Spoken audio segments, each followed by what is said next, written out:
Hello, Narnach here. Welcome to the start of a brand new series for RimWorld Alpha 13. Let's dive in immediately. I'm gonna start a new colony, have a Cassandra Classic on a rough difficulty, and we just go in. I already have a world, we'll use that. And let's pick something that actually has some mountains. I generally like having mountains. Because out in the open I just feel too exposed. Let's see, slate and sandstone. Those are very nice types of stone. Mountainous, temperate forests, pretty good growing times from spring to fall. So let's crash land. So, our first characters, and here you already see one of the major new features of Alpha 13 is that every character in the game can have relations with others. That can be family ties, brothers, sisters, parents, children, lovers, haters, if as the opposite, so to say. People can form all kinds of relationships with them, interact with each other, and they will just evolve as time goes on. You will eventually even be able to host marriages and things like that. So as a result, some of the traits will now also impact the social relations between people. So a greedy person, for example, wants a really impressive bedroom. There's ascetics that really want a modest bedroom as the counterpart to that. Slothful, they're very unproductive, so the more productive people are probably gonna not like a slothful person. And that way, natural tensions will start to form between your characters. But if you have a look, this one can't care for others and can't fight fire, but is actually pretty decent at most other things. We are pretty good at social, so we can talk with other people, do some trading, play warden. Cooking, forced for a level 4 to start with and a burning passion to learn more, that's good. Artistic, don't really care for that, but for the rest, no, pretty decent. So, next one. The scientist, got a slight scratch on the right arm. Well, not a slight scratch, it's a pretty big scratch actually. So let's reroll you, see if we can get you in good health. Yes, this is also new. You actually see the health of the characters that you are creating, so you don't have to click I and then go to health all the time. So that's very nice. So this one is not capable of being an artist. Well, if they don't make statues, I'm not gonna have too much issues with that. Pretty good at shooting, pretty good with animals, very strong researcher, crafter, grower, heat tolerant, and a prostophile. So they like having additional things added to their body, bionic limbs, bionic eyes, things like that. And then again, this is also an all-rounder that we can just put to work. Let's see, lastly, asthma, that might not be a good one to start with. Good health. Capable of fighting fire and cleaning.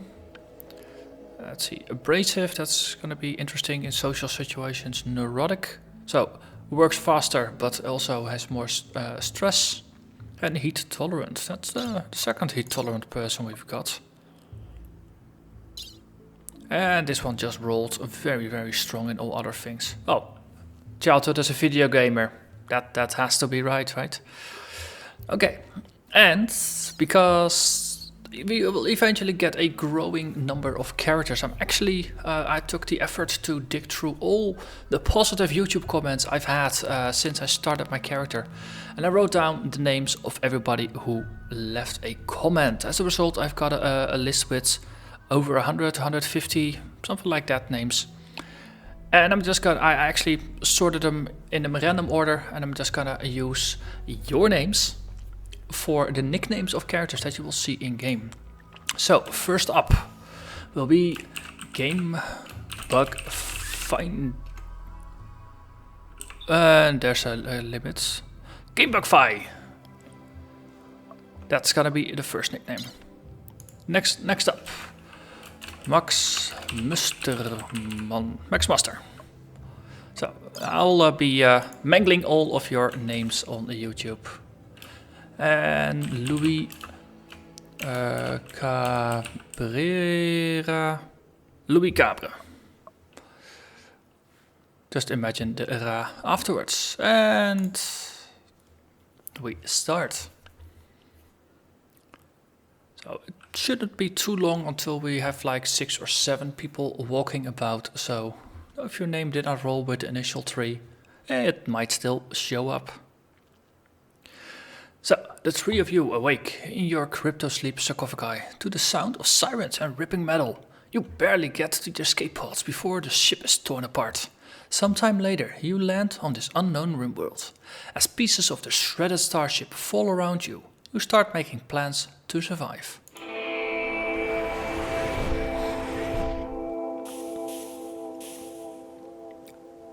Yes, and we also got a pet called Sassy, bonded to Max Muster. So eventually, what is it actually? It's a female cat. Okay. Cats can not be trained. That's the interesting bit. So I will just have a pet walking about. I don't know. Not quite sure how they'll react to slaughtering our pets. So I think we'll just be forced to feed the pet instead. Let's select the resources for picking up. Let's divide the initial weapons. Gamebugfy. You have a 4 points in shooting, 5 points for Max Muster, and 1 for Louis Cabré. And you are pretty decent at melee. Well, you're passionate about melee. So we'll give you a knife. We'll give you a pistol. And we'll give you the rifle. Let them walk about. Okay, then let's have a look at the world. How does the world look?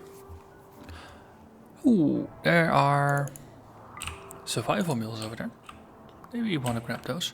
There's going to be a lot of useful things just scattered throughout the world. So this is my second YouTube playthrough. The previous one was in Alpha 11, and a lot of things have changed since then. So I'm eager to explore all the new things that are in the game and have some fun doing it. So if you're new to the game, don't worry, things will become clear soon enough. So we have stranded here, and this is the map we have. And first priority for us is to build ourselves a small shelter where we can, sleep, eat, sleep, find stuff, work, repeat. After a while, once we were more established, the threats will be coming on from all sides. That storyteller, Phoebe, that we... no, not Phoebe, Cassandra. The Cassandra Classic. That storyteller that we picked all the way in the beginning. That's the one that's gonna guide our narrative. So as we get in a more comfortable situation, the risk of external threat popping up will go up as our colony becomes more thriving, as we get more resources and as we accumulate more stuff. The intensity of those challenges will also start to scale. So yeah, we just have to make sure that we can sleep somewhere, set up some farms, set up some defenses after that, and from there on, most of the next steps will guide themselves. A lot of new types of animals have been added, like for example this alpaca. And these boomalopes. They're like boom rats, but bigger. So if you shoot these things, they will explode in a big blaze of a fire. I guess it's a pretty good way to defend yourself against predators, because if they don't want to attack you. You're pretty good. Let's see, there's some rich soil over here. And some there as well. So this might not be a bad location for a farm. Then we can keep our core base here for now. Then we have something that's easy to defend. And we only have this side where threats can come from. And most of the time the threats spawn on the edge of the map. So they're gonna come from here, walk over there, or come from the corners over here, and then probably walk through here, because this is just has deep water. So this is basically blocked by just the fact that there's deep water here. So they're gonna come from there, or things are gonna come from the sides over here. So I think this is the best spot for now. So let's start by just drawing out some plants. Eventually we're gonna dig ourselves into the mountain, because that's always a very nice spot to be. Oh, and there's already something here that resembles a room. For example, if you have you can have up to 9 by 9 for rooms without them caving in. So this could be a storage room, for example. Or if we actually trace it out, close it. That way you just have the wall outlines. That's maybe a bit easier. I tend to first sketch out a bit what I want to do, and then it's easier to execute on the plan, because otherwise you end up with expending a lot of work on maybe a layout that's not going to be as good, or that will have some issues. So if we have this as like the main corridor, let's see, 9 on that side. So we just have some very large storage areas here in the beginning, have a too wide main tunnel. Then we can set up like a food storage with some crafting in there, or with some kitchen in there. Maybe have a common room, a storage, maybe 2 storage, a common room that also has some crafting maybe. Or maybe split that into. This is already where you can go a lot of different ways. 3, 5. So.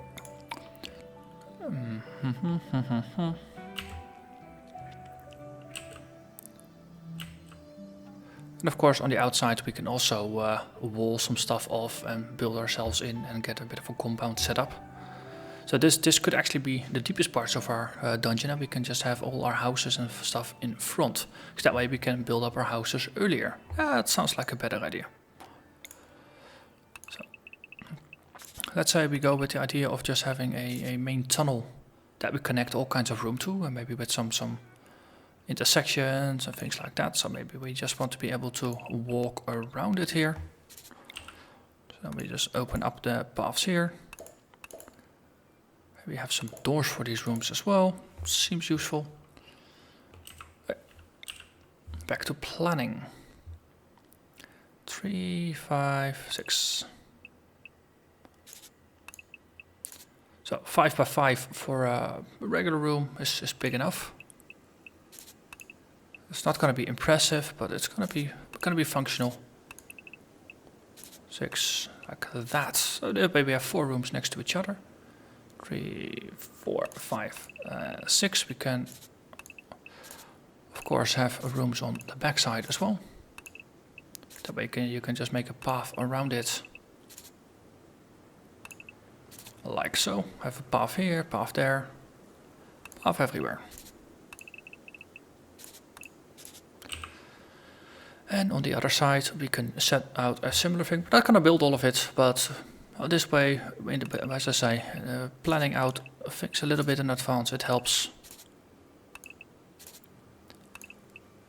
Because you will need to spend your time wisely, especially early on.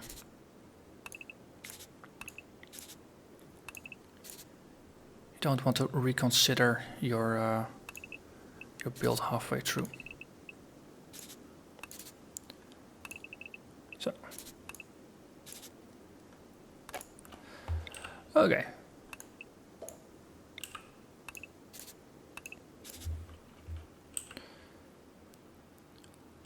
So this way we have 8 rooms on each side, so there's 16 rooms that we can use to house our colonists. Now maybe have like all our colonists on one side, something like a medical wing. Let's keep this as the medical wing, and have a prison next door. Prison is also very useful to have, make it a bit bigger. Maybe make a common room and a crafting hall. So yeah, see, this is already where the natural division becomes a bit better. And I like the 5 wide and no, something deep layout. Okay. So then we want to have some kind of defensive setup. I mean, we don't actually have a lot of I forgot to pay attention to geothermal power. There are different types of power now. Geothermal is the type of power that you use to go for very quickly because it's very efficient. It generates a lot of power and all you need to do is just build a power generator on top of the steam geyser. But you actually need to do quite some research now, because research is now divided into 2 steps, low-tech and high-tech. And geothermal is high-tech, so you first have to work your way upwards to it.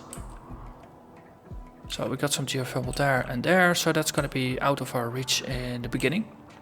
So we'll have to make do with other forms of power,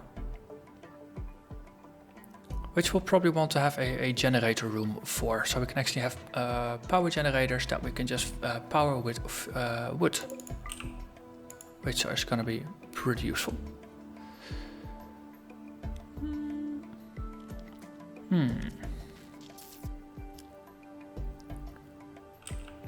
So that means we probably want to throw out a power generator room. So what if we would just do that here on the sides? The power blocks only need 2 by 2, and we probably want to have, say, 2 of them for now. Let's see, this is 7, so we can have a 6 by 6 room just to make it a bit bigger, so we can store multiple power generators and batteries in there.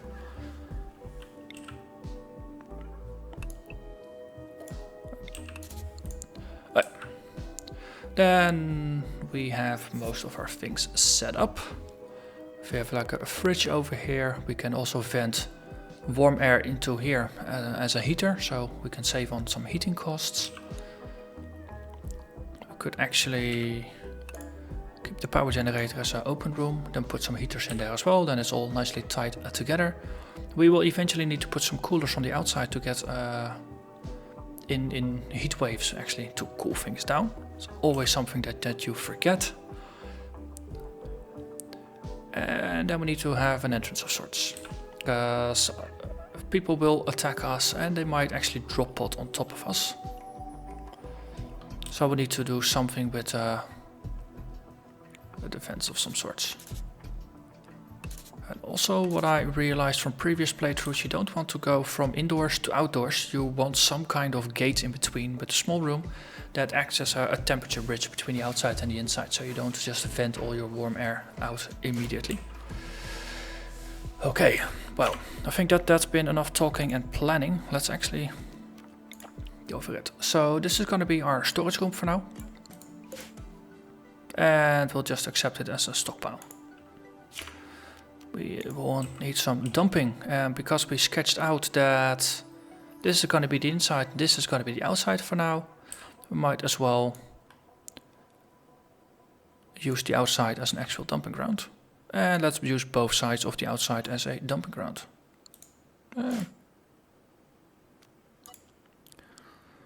Yeah, that's going to be tricky because this rock is in the way and there will eventually be a wall here.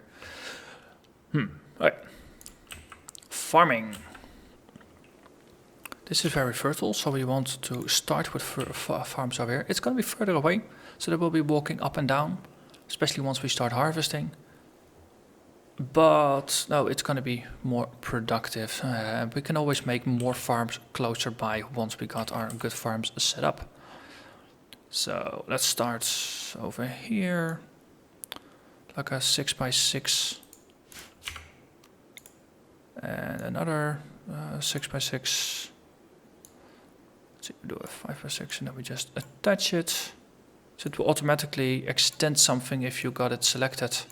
So then this way we get multiple ones. Was this already fertile or rich soil? There's a bit of rich soil over there, and there was some over there.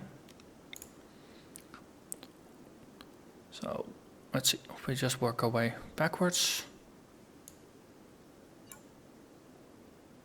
I think I actually made it slightly too long. If you want to keep it nice and tidy. Okay, this is regular soil again. It's all regular soil. So we got 6 different patches. So let's start with potatoes here. Corn here. Rice over there. Then some strawberries. Some hill root, which is very useful. And some cotton. Then we got some basic crops set up. 6x6. This might be enough for the beginning. We will need to expand it. So let's actually do that. Another 6x6. Let's see. 5x6, and we can just extend it. So it's another 6x6, and let's actually make this slightly larger because it's completely surrounded by other stuff. These irregular ones might be nice to just grow some trees. Let's put some poplar trees in there. They're already growing there partially, so that's good. And the last one, let's just grow more potatoes. Okay, so we got a lot of farmland here. We will probably be able to chop quite some wood off there as well. Especially if we are gonna farm here, might as well cut the trees down. And similarly over here, there's a lot of trees that we can cut. So we will be flooding in wood early on. Anything that is food related that we can harvest, nice. So we can actually get some fresh food set up early. Okay, so we need to actually build something for the night. So we have a storage that we will be putting stuff into. Then after that we need to have a sleeping spot. So for now let's build an actual hut over here, and then everybody goes in. And then once we have that one set up, we'll just branch out and give everybody their own bedroom. So this way, 3 sleeping spots for 3 people. That sounds about right. And then let's actually get started. How are we in terms of work assignments?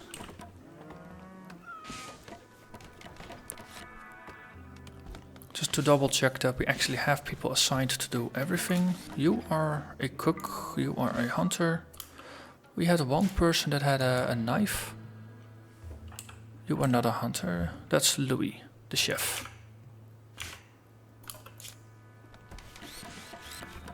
So you are not a hunter.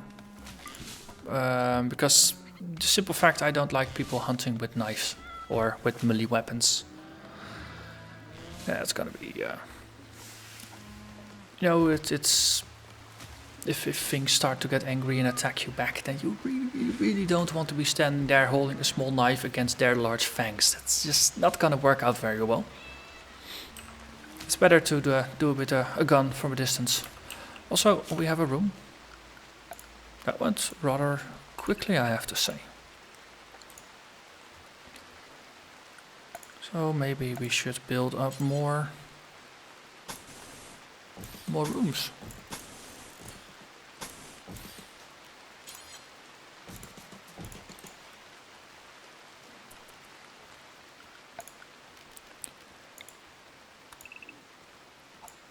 Okay.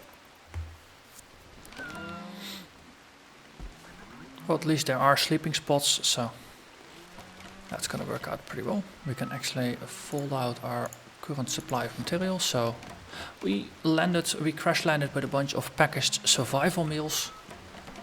So we will not be starving anytime soon. So we can spend a day or two before we have to set up our kitchen. And this way, you know, getting our farms set up, getting our sleeping arrangements set up.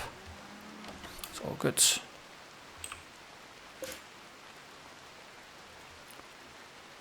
Let's see. So we now have our final rooms built. That went a lot quicker than I was expecting. That's positive. Let's give everybody a sleeping spot in their own rooms. And if they want to sleep, they can actually sleep. Do we have enough wood for beds? We need 35 wood for an actual bed. Let's make that a priority afterwards.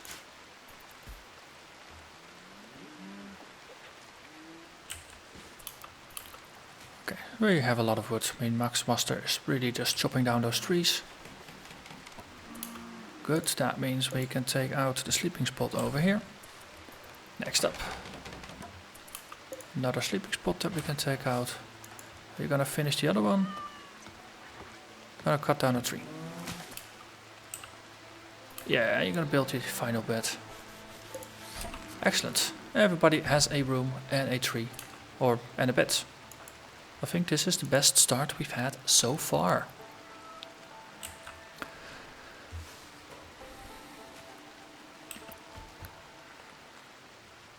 So, and everybody's going nicely to bed.